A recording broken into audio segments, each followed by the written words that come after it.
Welcome back to the Math Professors. If you enjoy content that can be found in any college math class, please consider liking, subscribing, and sharing. I'm Professor Van Hamlin. I'm going to cover Cramer's rule today.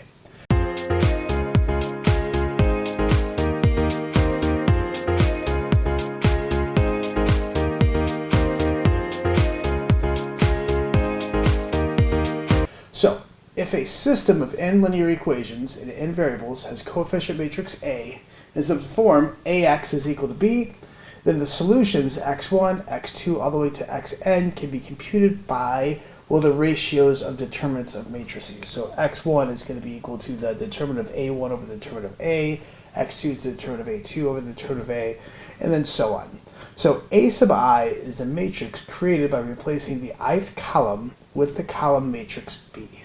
So let's do two examples so you can get an idea of what I'm talking about. So what I want to system of equations. So what we're going to have is we're going to have 2x1 minus x2 is equal to negative 10. And then I'm going to have 3x1 plus 2x2 is equal to negative 1. So when we solve this, we know that this is of this form, ax is equal to b. So let's see what a would be. Well, a is going to be the coefficient, so 2, negative 1, 3, and 2. We're going to have our x matrix, or our variable matrix, which is going to be the column matrix x1, x2. And then this is going to be equal to that B matrix, which is going to be minus 10 and then minus 1. And we know through matrix multiplication that these two things are equivalent. Check out the first row.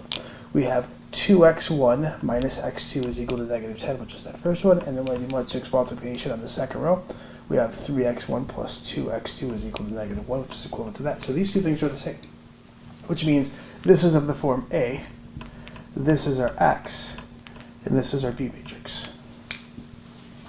All right, so what we know is if I want to find x1, we know it's going to be the determinant of a1 over the determinant of a. Let's do a first. Well, a is going to be the determinant of this matrix, this coefficient matrix.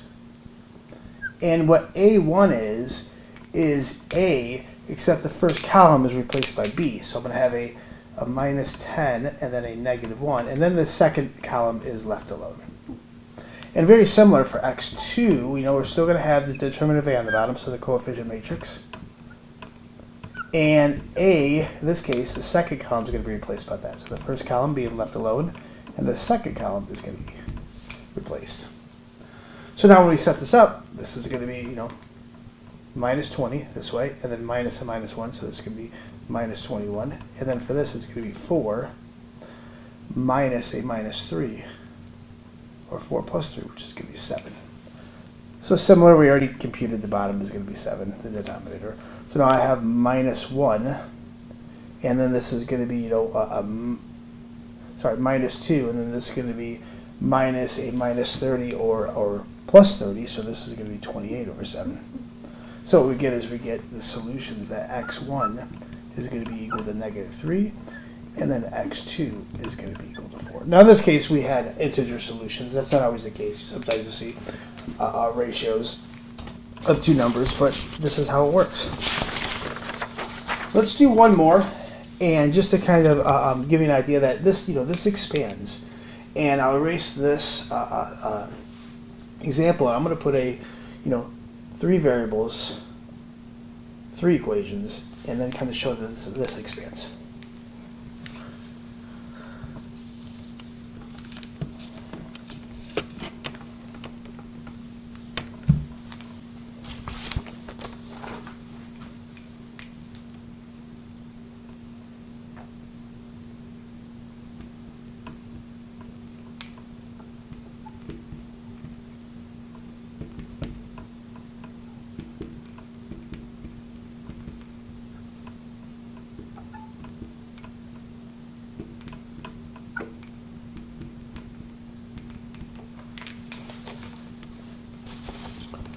So here's our next example, and I'm going to write this in terms of ax is equal to b. So I have minus 1, 2, negative 3, 2, 0, 1, 3, minus 4, minus 4. Then we're going to multiply it by the matrix. We have x1, x2, x3. Actually, in this case, the variable matrix are not subscripts, but actually just x, y, z.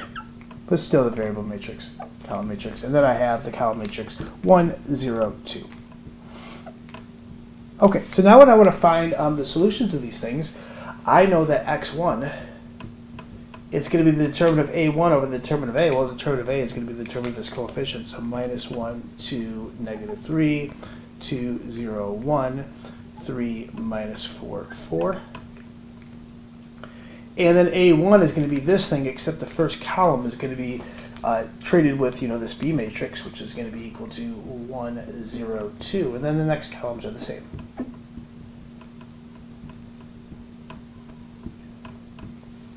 x2, same idea. We still have the A matrix.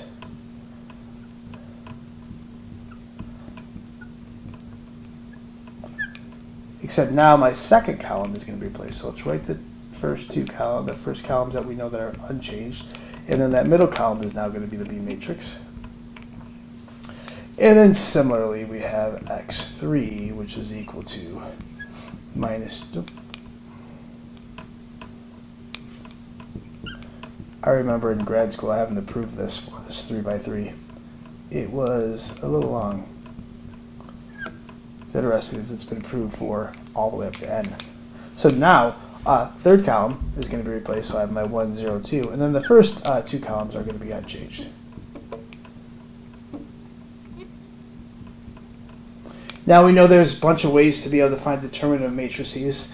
I will just tell you what these ones are. So what we know is that the determinant of A is going to be equal to 10. So this is going to be over 10.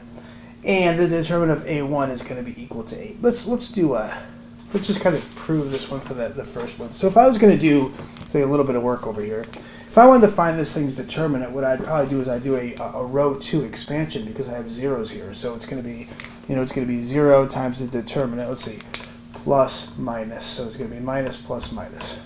So it's technically minus 0 times the determinant of, these outer 4. We have 2, negative 3, minus 4, and 4. But who really cares? It's 0 times that. Plus 0 times, this one, these outer. So 1, negative 3, 2, and 4.